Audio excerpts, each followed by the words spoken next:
Republican Congressman Jeff Van Drew of New Jersey, member of the House Homeland and Transportation Committees. Congressman, thanks for joining me. I hope you had a wonderful Thanksgiving. It's wonderful to have your insight here as we head into the weekend. A long weekend, a lot of folks enjoying their families. An expensive Thanksgiving. We've been talking a lot about inflation, and you can see the politics here. A lot of different folks saying the inflation is to blame from a lot of different directions. Where do you square the blame for inflation? This is without question the Biden tax. It is just one more tax on everybody. It is because of the terrible way he has led this country in so many ways. And Congressman Jordan is right. When you talk about that Build Back Better bill, which I call the big bad bill, I wish I could get a country western singer to do a song about it.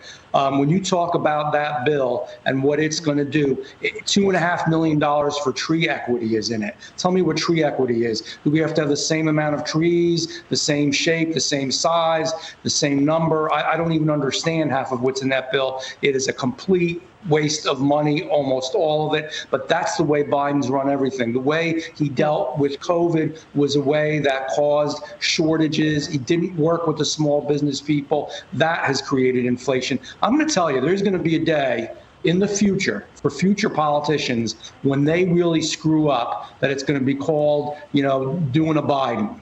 Because really, that's basically the worst administration and the worst majority in Congress that we have ever had in the history of this nation. Yeah, you mentioned small businesses. We're heading into a weekend here where hopefully we can all buy a little from those small businesses as we head into our holiday spending. But the New York Times is out with this analysis outlining what it calls Biden's inflation miscalculation that is complicating his agenda. Quote, from the administration's perspective, the problem is not that there is too much money sloshing around, as Republicans and some economists insist, but the consumers are throwing an unexpectedly large amount of that money at a narrow set of things to buy. Your thought on are consumers to blame, as some seem to be implying here?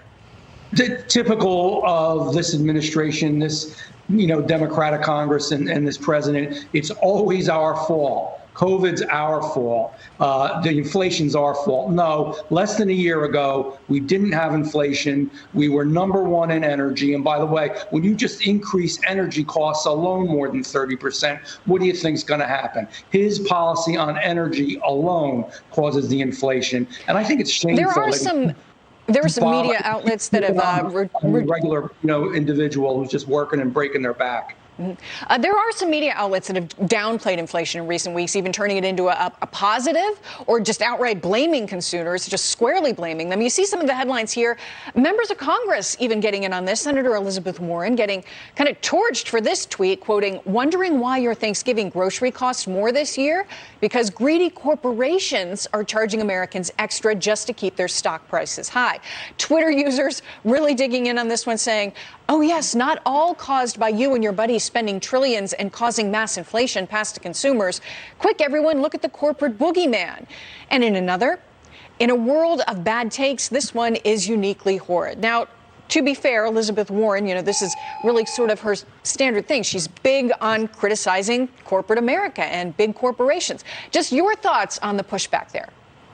No, that's nonsense. It's stupid. We know the reasons. We know, again, the trillions upon trillions of dollars being spent. Some of it was needed in the beginning when we even did it in a bipartisan way. But again, I'll go back to this bill, this big bad bill, or Build Back, whatever you want to call it, is a terrible bill that has, literally going to hire 80-some thousand IRS agents at $80-some billion. I mean, can you imagine that? That's going to even in itself cause inflation. Things cost more because the people who produce these things are paying more because we're on our knees in front of China. We're not manufacturing and making our own. We don't have a good supply chain. Everything that needs to be done, everything an administration should be right on top of, we are failing at. And that's the reason we have the Biden tax, otherwise known as inflation. Well, America's certainly paying attention. This has been in all the headlines, and a lot of consumers out there all across America are thinking about if they're going to be able to get what they want at this holiday season. So people are paying attention, and there is an election coming up here. We're about to start talking about the midterms when we head into the new year. Democratic Congresswoman Eddie Bernice Johnson of Texas. She recently became the 16th House Democrat to announce that she will not be seeking another term. She has been serving for a long time. She's an iconic, trailblazing figure down there in Texas. But there's been a lot of party infighting over President's social spending bill, and that contributed to her decision. 85 years old, telling local media that the decision was not easy and that some leaders actually asked her to reconsider. You began to question the why when you get to a point where our party is not as together as you like it to be, like you've experienced. She is not alone. There are other Democrats that are choosing not to run, too, as we head here, getting closer and closer to the midterms. Your thought on what that says about the Democratic Party right now and what it could mean as Republicans, some Republicans predicting a red wave?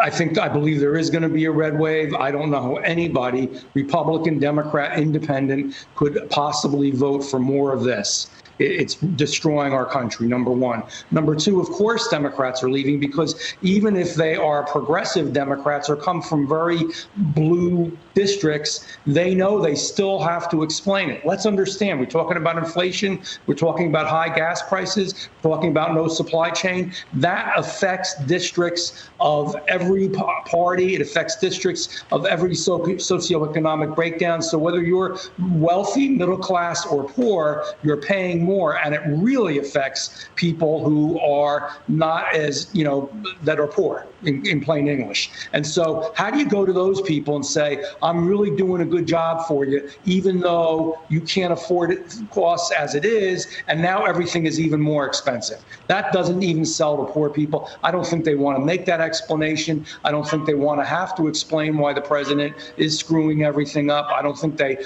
do want to have to explain why less than a year ago everything is fine and everything is in complete disarray now. I don't care what party you are. You may try to say it's good if you're a Democrat. Down deep inside, you know it's not. As we head when it's shifting a little bit away from the economy, we've had this fascinating election season. Everyone's trying to read the tea leaves. But there's been some argument that Democrats aren't listening to those suburban voters, those independent voters that are really what sways an election, particularly in some of these critical swing states. So not that you want to give advice to the other side of the aisle, but how do you find a place where people that are running for office listen to those voters that they're trying to get to vote for them? Let's be clear, and I think some Congress people forget that. We work for the people. The people don't work for us, number one. Number two, even in Congresswoman Johnson's case, she's retiring, but she, gives her approval for Jasmine Crockett, who is one of the people in Texas in the state legislature that ran away when they had a difficult issue and went to another state. So even though that might be okay in her district, when people from other more moderate, normal districts take a look at this, suburban districts, they're going to say, that's not good. I'm not going to vote, Democrat, because we want people that are going to stay there and make sure to do the right thing. And if they need to, oppose the president and make sure that we get back on track. We need to get back on track. We need strong, good leaders who are willing to do that. And I think these folks are afraid. If I was to give them advice, I would say, try to get back to the middle, listen to the few remaining moderates that you have in your party, and they're going away. Make no mistake. Congressman, you're steering me down in all politics is local discussion, but we're running out of time. I really appreciate you joining us here on this day after Thanksgiving. Congressman Jeff Van Drew, thanks for your insights. We appreciate it. Thank you so much.